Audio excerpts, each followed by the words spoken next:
So today I'm going to do my testimony, and I have a very interesting one. So let me just start.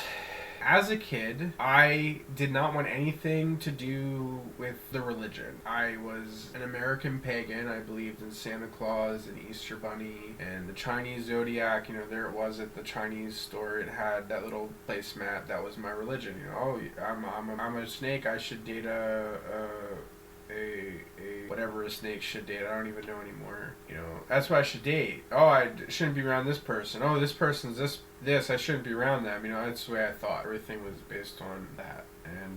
And I also believed in leprechauns and Tooth Fairy, and probably would have believed in Cupid too if I just would have pushed it a little bit more. In Bible class, I did not want to sing the hymns. I did not want to be there. I wanted to go into the nursery and play when I was in Bible class.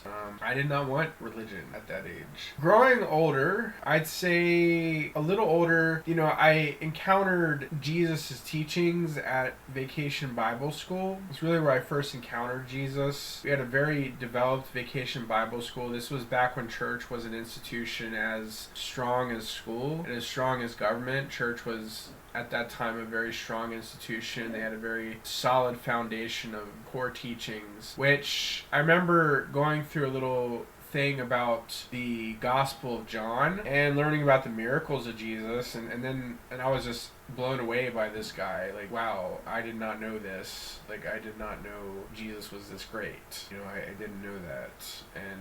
And then I read some verses in Matthew, and I remember talking with a deacon or an elder at the church, and he read to me the Sermon on the Mount, and he said, "He who builds his foundation upon this rock shall be saved, and the waves come and shall not toss you over." This was another Bible school. We did the Gospels. We did all four Gospels. That year we were on Matthew, and I really liked the moral teachings of Jesus. I found them perfect. But tell me about Paul at that time or the Old Testament, I would have put my fingers in my ear and go la la la la. I have this creative memory of sitting at Jesus' feet and him teaching me the Pauline epistles and him teaching me about the wars in the Bible and just running around with my fingers in my ears saying, "I don't want this. This isn't my..." But the sermons of Jesus, the sheep and the goats, I loved it. I loved his stories. Like, they went over every parable, and I just loved his stories too. I loved Jesus. I loved the pure milk of the gospel. And I think a lot of people are there. They love the milk of the gospel, and a lot of people are there, and they do put their fingers in their ears like children and go la la la la la at the other things in the Bible. And then I got confirmed. My baptism was confirmed. I had a baptism as an infant as a Lutheran, but my baptism was confirmed. And I learned about Lutheran theology and transubstantiation, all that other good stuff, and we believe this. I had a very old school, because backtrack, the new pastor could not teach me because he did not believe. It was just more like a social club to him. So they brought in a real pastor who was an old guard Lutheran, which those guys were real. Those were some real people. And he taught me the basics of the faith, and I got confirmed. And that was a big day for me because I confirmed my baptism, and I could take communion. And then I had more Sunday school, which I think the foundation of anybody's belief comes from Sunday school first. I had Sunday school with my Mimi, taught me all about Jesus, and I had Sunday school with my teachers, taught me all about Jesus, and that was great.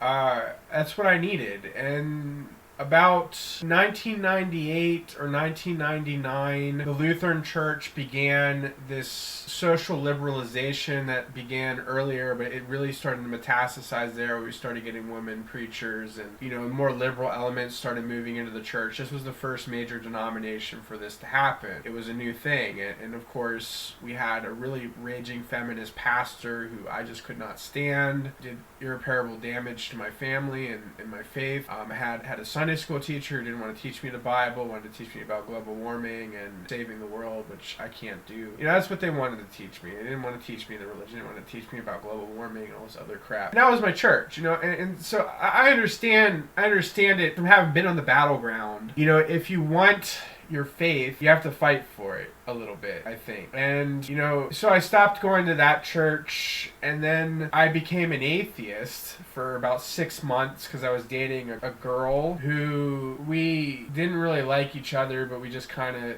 were dating because we could, and we had a lot of physical contact, never sex, but physical contact. And then I lost my faith for about 6 months. I was a raging atheist, but I realized that atheism conflicted with my values to the core, because I believed in right and wrong, and I believed in love, and I believed in a lot of things that atheism is just, it can't coexist. And unfortunately, that's why I wasn't an atheist. That's why I'm not an atheist. I'll never be one, is because I can't make sense of it.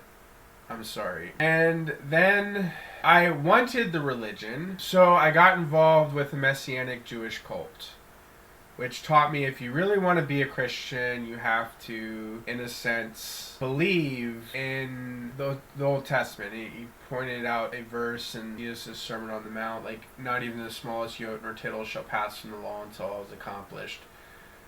And they have their little formula there, but I mean, no one, and this is why my church failed me miserably, is because they should have taught me from Jesus, do not sew a new patch onto an old garment, and do not pour new wine into old bottles. And also they should have been teaching me the Pauline epistles, because I had committed some bad sins that didn't go addressed, and I needed to know about that part of the faith. And I did know Jesus forgives you, but I didn't know Paul, which Paul is important, because as a baby Christian, you're all about Jesus, but as a teenager Christian, you need Paul, because you've made mistakes. You need Paul. As a 30-year-old, you need Joshua.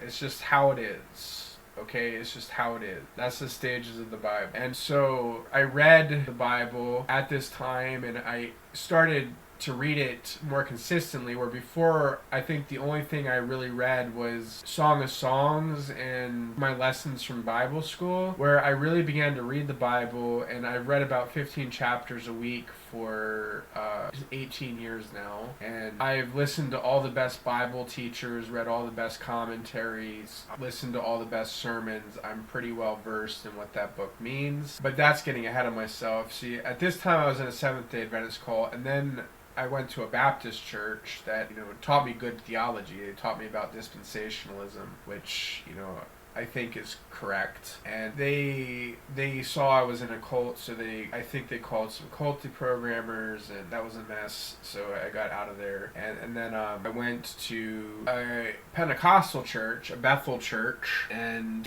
they got me all kind of messed up. Now, backtrack. I had a Bible camp where I had my first encounter with Pentecostalism, and it screwed me up.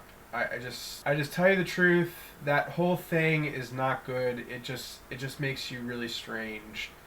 And that's when my mental illness really started to flare up, was because of that, because it was a lot of stress, and then it was just this very fake, kind of showy, sort of magical sort of thing, and that's not good for people. It's just not good for people. And so I got more of that at Bethel, and then I left Bethel, and then I went to a predominantly black church, not a Baptist church, but it was a black non-denominational church, which was good. I liked the lead pastor there, but I left there for reasons. And then I went to a evangelical free church, where I met some very interesting people.